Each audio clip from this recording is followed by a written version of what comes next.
ලංකාවේ කපල් එකක් break up වුණාම කොල්ලා බොනවා. කෙල්ල පළවෙනි සතියේ පෝස්ට් ෂෙයා කරනවා.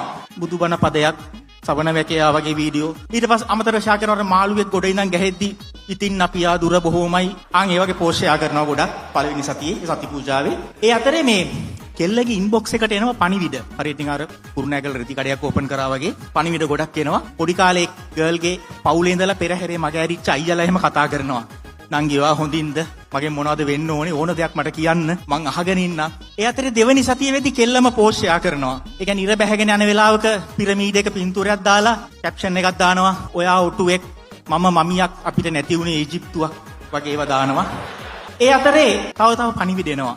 ධනාත්මක චින්තකයෝ කතා කරනවා. නංගි මේ වෙලාවේ හිත ශක්තිමත් කරගන්න ඕනේ. ප්‍රසවහා නාරි වේද විශේෂඥයෝ කතා කරලා කියනවා මේ වෙලාවේ හදවතින් නෙමෙයි මොලෙන් වැඩ කරන්න ඕන. තුන්වෙනි සතිය වෙද්දී අම්මත් එක්ක උයන්න උදව් වෙන ෆොටෝස් එහෙම දානවා. පොල් ගාන ගමන් සෙල්ෆියක් දානවා. අන්තිමට මට ඉතුරුනේ බින්දිච්ච හදවතයි පොල් බෑයයි හිරමනේ කියලා අන්න ඒ වගේ. ඊට පස්සේ පෙට්‍රල් ටැංකියක් උඩ අත් දෙක තියලා ෆොටෝ එකක් දානවා. අපිට අපි හමු වුණා කියලා. ඕක තමයි ලංකාවේ බ්‍රේක් අප් එකක් වුණාම සති පූජාව.